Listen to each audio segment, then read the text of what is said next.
Nah, saudara, ada beberapa pemahaman yang mungkin muncul ketika kita mendengar kata Sabat begitu ya. Saudara, mungkin pemahaman pertama adalah Sabat adalah hari Minggu, hari seperti ini, hari di mana orang-orang Kristen beribadah. Atau mungkin yang kedua, saudara, bagi orang-orang tertentu, Sabat adalah hari perhentian, mulai dari sunset atau matahari terbenam di hari Jumat sampai sunset hari Sabtu. Dan di periode itu manusia tidak boleh melakukan kesibukan yang memberatkan mereka. Atau mungkin yang ketiga, kita pernah mendengar istilah sabbatical leave atau cuti panjang begitu. Mungkin lebih familiar di kalangan teman-teman rohaniwan begitu ya. Satu periode cuti tertentu yang diambil oleh seorang rohaniwan setelah sekian tahun melayani. Dan di saat itu biasanya dia mungkin studi lanjut, sekedar rehat begitu ya, atau menulis buku, atau melakukan kegiatan-kegiatan lainnya sebelum kembali melayani secara penuh waktu begitu. Namun saudara, ketika kita kembali kepada apa yang firman Tuhan katakan mengenai Sabat, maka kita dapat memahami Sabat seperti ini. Saudara, Sabat adalah momen rohani yang Tuhan anugerahkan agar kita dapat menikmati Tuhan dan memuliakan Tuhan. Sabat adalah saatnya Tuhan, waktunya Tuhan, momennya Tuhan. Karena Kristus Tuhan kita adalah Tuhan atas hari Sabat. Sabat adalah tentang Tuhan, saudara, dan bukan tentang kita. Dan juga bukan tentang tradisi-tradisi manusia yang biasa kita lakukan mengenai Sabat. Dan saudara, melalui Sabat kita diundang untuk berteduh bersama Tuhan, untuk puas di dalam Tuhan, untuk mempersembahkan diri bagi Tuhan, dan mempercayakan hidup kepada pemeliharaan Tuhan yang setia. Karena itu saudara, jika Sabat adalah momennya Tuhan, momen rohani yang Tuhan anugerahkan, maka saudara, Sabat tidak terbatas hanya pada satu hari saja atau satu momen, satu waktu saja begitu saudara.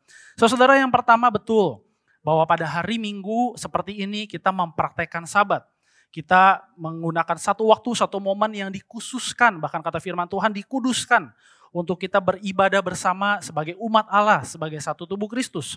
Kita menikmati kehadiran Tuhan melalui liturgi ibadah yang kita lakukan, dan juga setelah ibadah kita diutus ke tengah dunia untuk mempersembahkan diri, melayani Tuhan, memuliakan nama Tuhan. Namun saudara, yang kedua, Sabat juga adalah sebuah ritme kehidupan sehari-hari kita.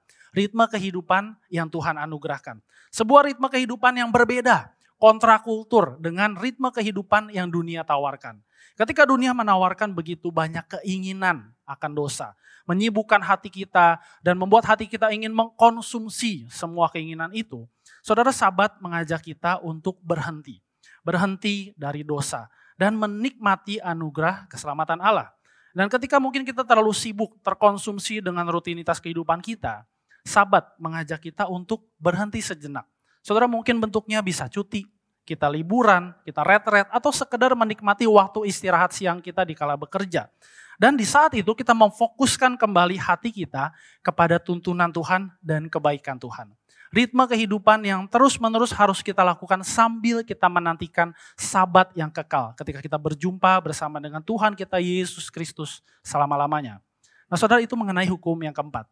Nah saudara, mengenai hukum yang kelima, ketika kita mencoba untuk memahaminya, maka kita mungkin mentok dengan dua kata ini, yaitu otoritas dan teladan begitu saudara ya.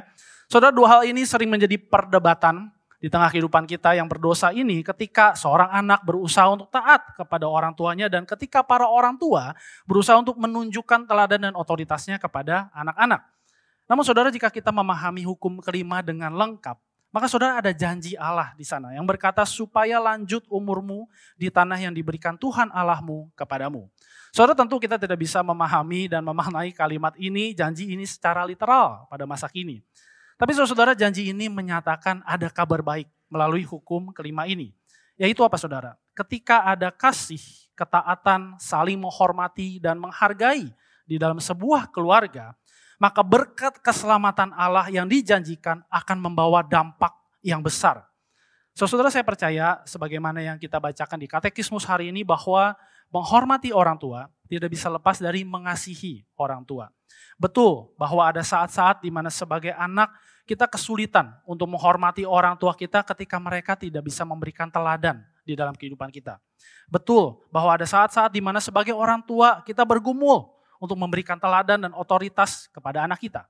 Namun saudara, bagi para anak-anak, hai anak-anak, mari kita menghormati orang tua kita dengan menghargai segala yang baik yang sudah mereka berikan dan mereka teladankan kepada kita. Dan mari kita juga mengasihi mereka, berdoa bagi mereka ketika hidup mereka sebagai orang tua mungkin tidak sesuai dengan harapan kita. Mari orang tua, papa mama, mari kita terus mengejar kekudusan hidup. Agar teladan dan otoritas yang kita tujukan kepada anak-anak menunjukkan peranan kita sebagai wakil Allah bagi kehidupan mereka. Dan saudara, dengan teladan serta otoritas itu, kita tidak hanya menerima hormat dari anak-anak kita. Tapi lebih dari itu, kita membawa anak-anak kita untuk mengenal dan mencintai Tuhan. Dan dengan segala teladan itu, mereka boleh mempraktekkan teladan-teladan hidup itu di dalam kehidupan mereka. Nah, saudara, bayangkan jika hal-hal ini yang terjadi kepada keluarga kita, di dalam keluarga kita, dan bayangkan dampaknya. Dari sebuah keluarga kecil kepada sebuah keluarga besar. Dari sebuah keluarga kepada satu lingkungan masyarakat kecil. Dari satu lingkungan masyarakat kecil kepada satu kota. Dan silakan saudara lanjutkan terus dampak-dampaknya. Sebuah praktek kehidupan dari keluarga yang berbeda dengan keluarga-keluarga yang ada di tengah dunia berdosa ini.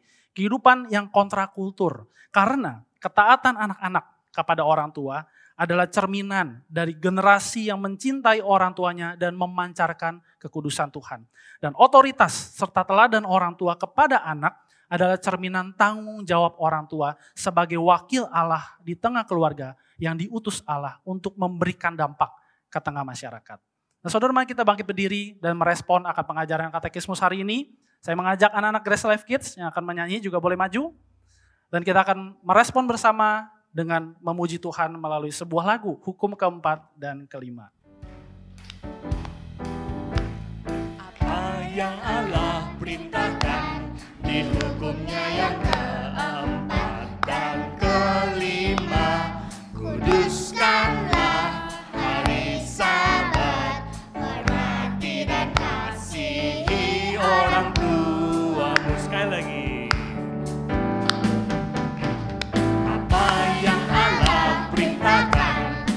Hukumnya yang keempat dan kelima, kuduskanlah hari Sabat, hormati dan kasihi orang tuamu.